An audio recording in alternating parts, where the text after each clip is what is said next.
Hi குட்டீஸ், Sastha hits time. இந்த video உங்களுக்கு பிடிச்சிருந்தா லைக் பண்ணுங்கள், ஷேர் பண்ணுங்கள், மறக்காமல் சப்ஸ்கிரைப் பண்ணுங்கள், பக்கத்தில் இருக்க பெல் பட்டனை ப்ரெஸ் பண்ணுங்கள். ஆல் நோட்டிஃபிகேஷனுங்கிறத ப்ரெஸ் பண்ணிங்கன்னா எங்களோட வீடியோ உங்களுக்கு உடனுக்குடன் வரும். வாங்க வீடியோக்குள்ளே போகலாம்.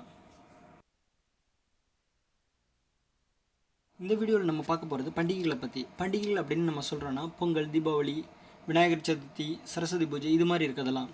இதை பற்றி டீட்டெயிலாக கீழே பார்ப்போம் வாங்க. பொங்கல் இது எல்லாருக்கும் ரொம்ப பிடிச்ச பண்டிகை. இதில் பொங்கல், மாட்டுப்பொங்கல், காணும் பொங்கல்னு 3 விழாக்கள் நம்ம கொண்டாடுவோம். சரியா? பொங்கல் அப்படிங்கிறது நமக்காக, உழவர்களுக்காக கொண்டாடப்படுற பண்டிகை. அடுத்தது மாட்டுப்பொங்கல், வயலில் நமக்காக உழைக்கிற மாடுகளுக்காக கொண்டாடப்படுற பண்டிகை. அடுத்தது பார்த்தா காணும் பொங்கல். காணும் பொங்கல்ங்கிறது நம்ம வீட்டு பெரியவங்களை வெளியூர்லேயோ இல்லை பக்கத்து தெருவுலையோ எங்கேயோ இருப்பாங்க, அவங்கள போய் பார்த்து ஆசீர்வாதம் வாங்குறது காணும் பொங்கல். சரியா? பொங்கல் பண்டிகை நமக்கு ரொம்ப பிடிச்ச பண்டிகை. ஆடிப்பெருக்கு. ஆடிப்பெருக்குங்கிறது ஆடி மாதத்தில் கொண்டாடப்பட பண்டிகை. இது என்ன நடக்குவாங்க அப்படின்னு பார்த்தோன்னா, அந்த நாளில் ஆற்றுல தண்ணி வரும். அதுக்கு நம்ம சாமிக்கு ஆற்றை சாமியாக நினச்சி கும்பிடுவோம். சரியா? அப்போ தான் வருஷம் நமக்கு தண்ணி வரும் அப்படிங்கிறதுக்காக நம்ம கும்பிட்றோம். அந்த பண்டிகைக்கு பேர் ஆடிப்பெருக்கு. அடுத்தது வாங்க பார்க்கலாம். அடுத்து நம்ம பார்க்க போகிறது விநாயகர் சதுர்த்தி. விநாயகர் சதுர்த்தி அப்படின்னு பார்த்தோன்னா, விநாயகருக்கு பூமிக்கு வந்ததாக சொல்கிறாங்க. அந்த நாளில் விநாயகர் சிலையை வீட்டில் வச்சு பூஜை பண்ணி 3வது நாள் அதை ஆற்றுலையோ கடல்லையோ கொண்டு விடுவாங்க. இது ரொம்ப விமர்சையாக கொண்டாடப்படும். சரியா? இதுதான் விநாயகர் சதுர்த்தி. அடுத்து நம்ம பார்க்க போகிறது நவராத்திரி. நவராத்திரி அப்படின்னு பார்த்தோன்னா 3 அம்பிகைகள், அதாவது சரஸ்வதி, லக்ஷ்மி, பார்வதி, இவங்க 3 பேரும் சேர்ந்து அவங்களோட சக்திகளை 9ஆக மாற்றி அதை ஒரு அசுரனை எதிர்த்து போரிட்டு ஜெயித்த தினத்தை நம்ம விஜயதசமின்னு கொண்டாடுறோம். அந்த 9 நாட்களை நினைவு கூறுற வகையில் அதை நவராத்திரி அப்படிங்கிற பேரில் கொண்டாடுறோம். அதில் படிகளாக நம்ம செட் பண்ணி ஒவ்வொரு படியிலையும் ஒவ்வொரு சாமியோட சிலைகளை வச்சு கும்பிடுவாங்க.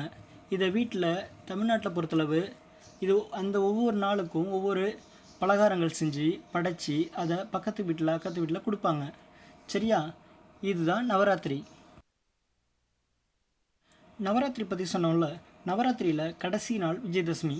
விஜயதசமிங்கிறது அந்த அசுரனை எதிர்த்து ஜெயித்த தினம் அப்படின்னு சொல்கிறாங்க. அதுக்கு முதல் நாள் சரஸ்வதி. சரஸ்வதி பூஜை அப்படிங்கிறது சரஸ்வதிக்காக நம்ம கும்பிடுறது. அதுக்காக படிக்கிற பசங்க, வேலை செய்கிறவங்க எல்லாரும் அவங்களோட பொருட்களை வச்சு கும்பிடுவாங்க. இதை சரஸ்வதி பூஜை அப்படின்னு சொல்கிறோம். இஸ்லாமிய தோழர்கள் கொண்டாடுற பண்டிகையில் முக்கியமானது ரம்ஜான். ரம்ஜான் அப்படின்னு பார்த்தீங்கன்னா, இதில் 30 நாள் நோன்பு இருந்து 30வது நாள் 3ஆம் பிறை, அதாவது பிறையை பார்த்து அதுக்கப்புறம் அவங்க நோன்பை முடித்து அதுக்கு அடுத்தது மறுநாள் அதை ரம்ஜான் அப்படின்னு கொண்டாடுறாங்க.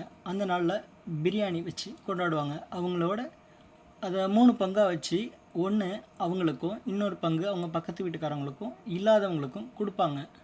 இது ரம்ஜான் அப்படின்னு சொல்கிறோம். தீபாவளி. தீபாவளி பற்றி நம்ம நிறைய கேள்விப்பட்டிருப்போம்.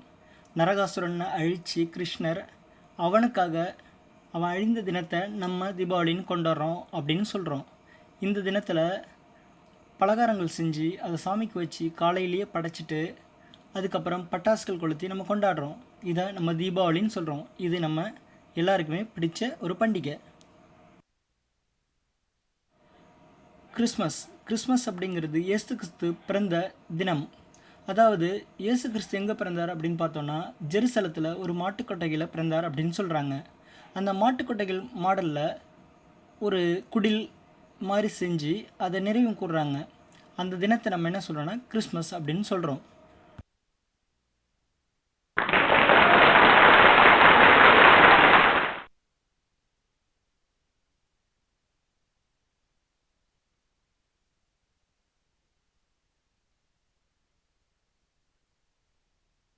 இந்த வீடியோ பார்த்ததுக்கு நன்றி. உங்களுக்கு இந்த வீடியோ பிடிச்சிருந்துச்சுன்னா சப்ஸ்கிரைப் பண்ண மறக்காதீங்க. தேங்க்யூ.